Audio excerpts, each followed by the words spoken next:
Just to anticipate any potential comments, this is a showcase of the game, and not any attempts at showcasing my skill, just so we are on the same page.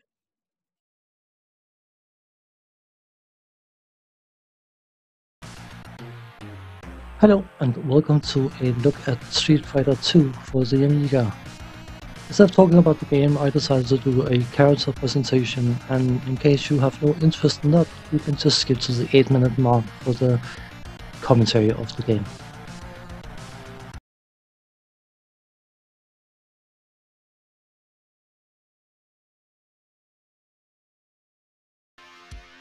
Ryu, a pure warrior taught by Master Shen Long.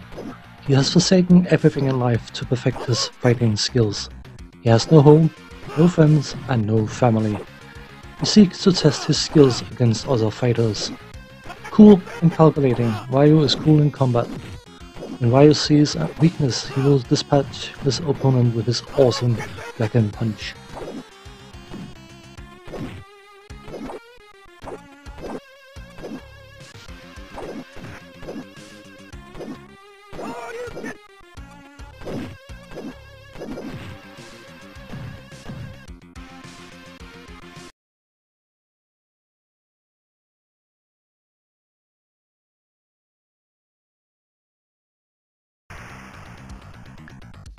Edmund Honda has been trained since birth to be the greatest sumo wrestler ever. Upon receiving the title of Yokozuna, or Grand Champion, Honda learned that the rest of the world did not consider sumo wrestling a true sport. Outraged, he has vowed to prove that sumo wrestlers are the greatest fighters in the world.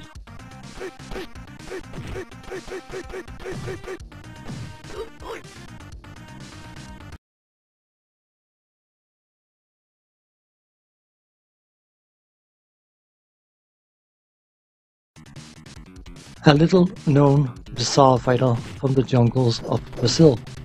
For years, the natives have reported seeing a half-man, half-beast roaming in the rainforests. But only in the last year, a beast named Blanca appeared in the cities of Brazil and challenged any fighter who would dare fight him.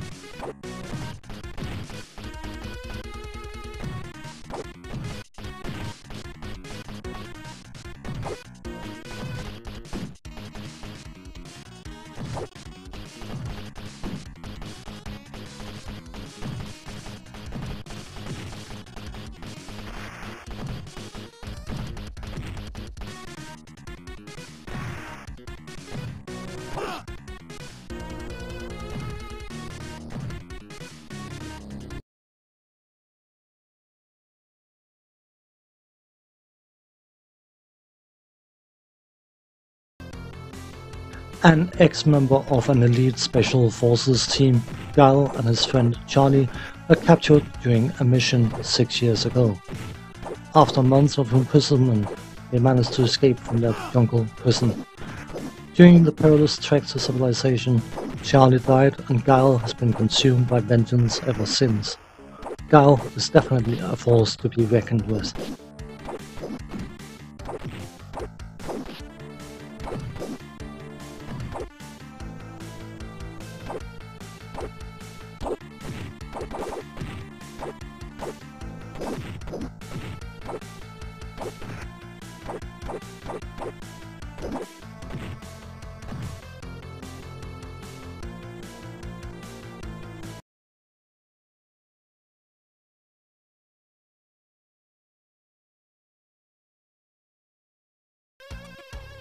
Another disciple of Master Shen Long, Ken, is a natural athlete.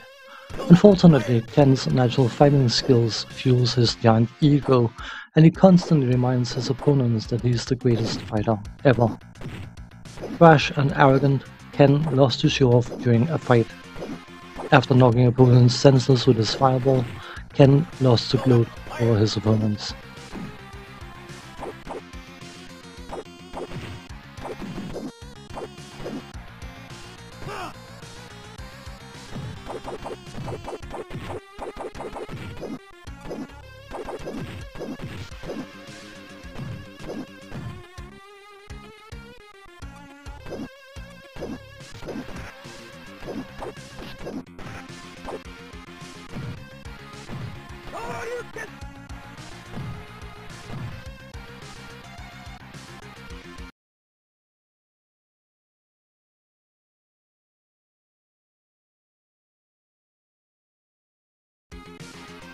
Unlike many of the other contestants, Zhongli has not entered the tournament for personal glory.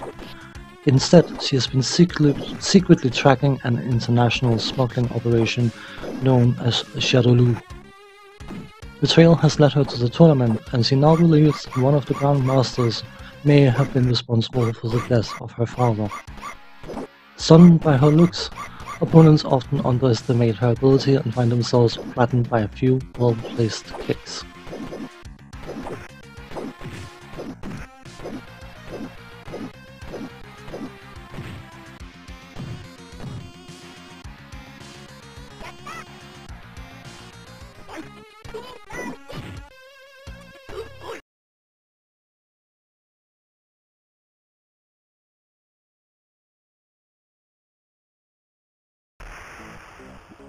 Totally fearless, Zangief will walk into a punch as long as he can grab his opponent and drive them into the pavement with his spinning power driver.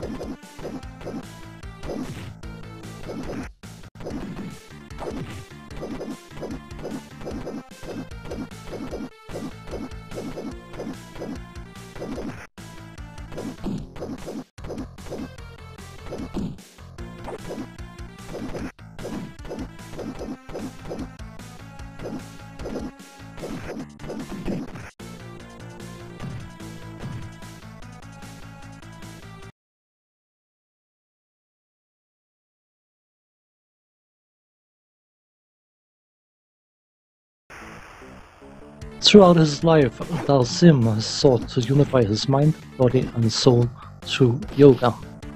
As he nears his goal, he must test himself and his skills before rising to a higher state of consciousness.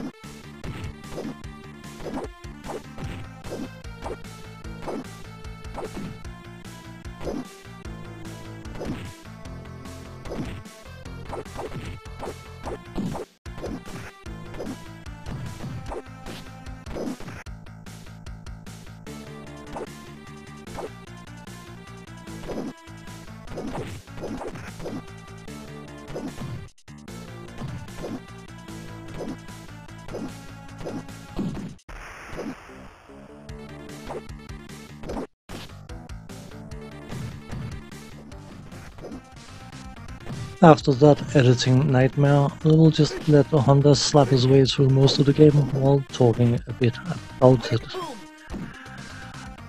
The original Street Fighter II World Warrior by Capcom was a bit of a smash hit when it landed in the arcades, and it basically single-handedly redefined the fighting game genre.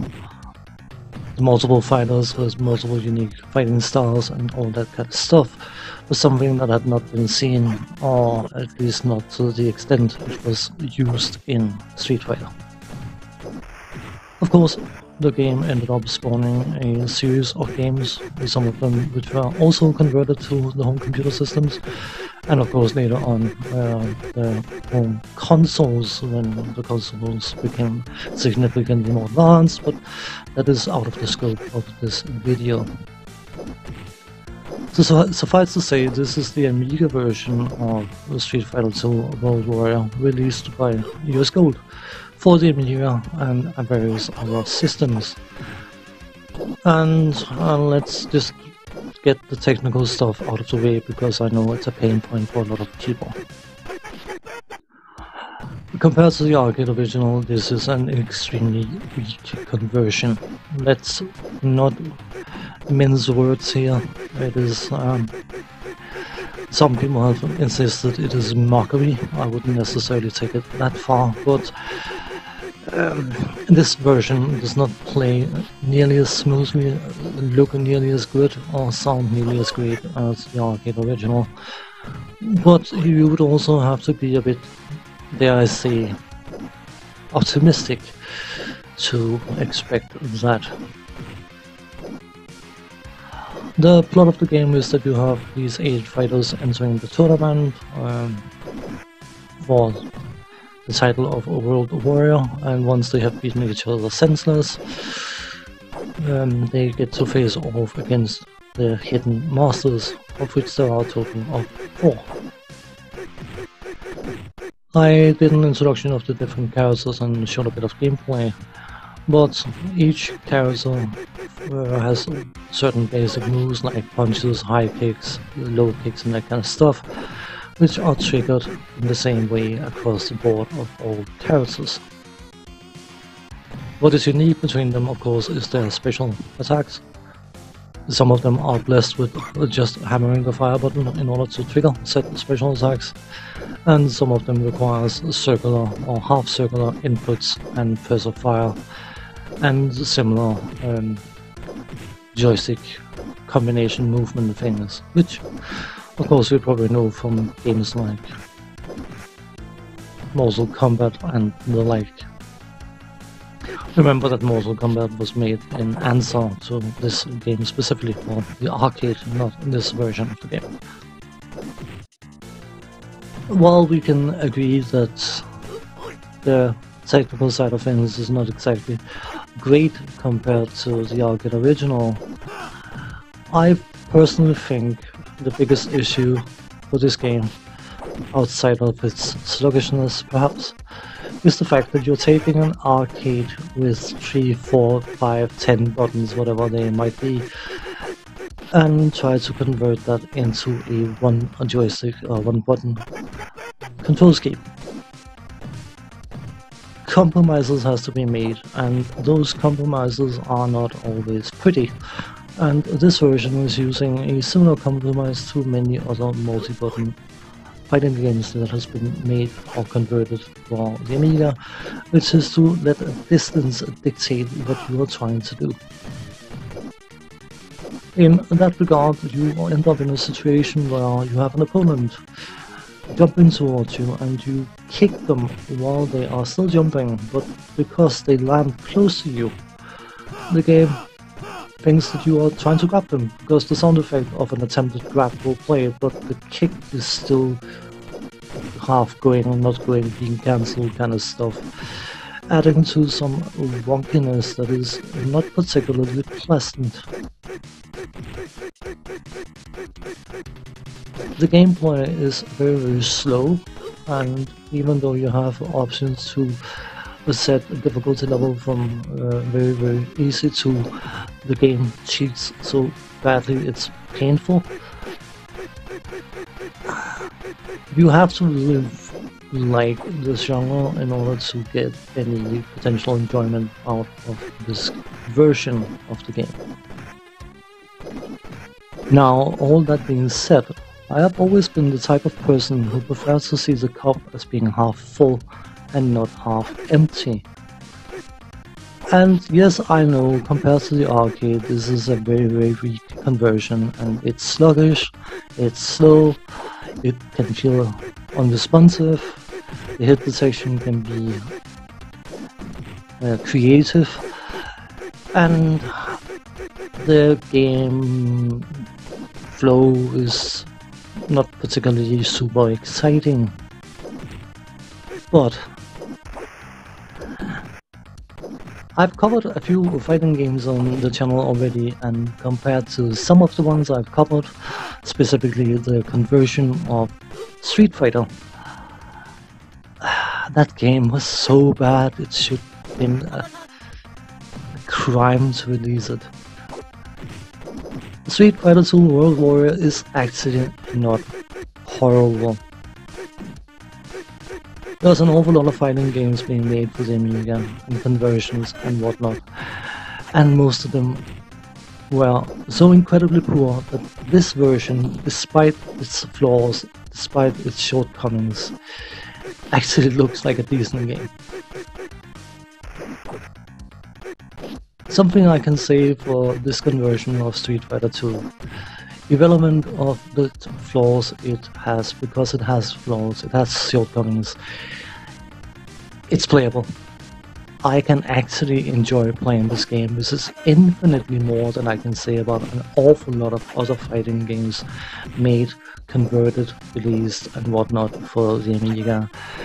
And that alone, in my book, and feel free to disagree, that's perfectly okay, but in my book, that earns this game some goodwill. No, it's not brilliant. No, it's not great.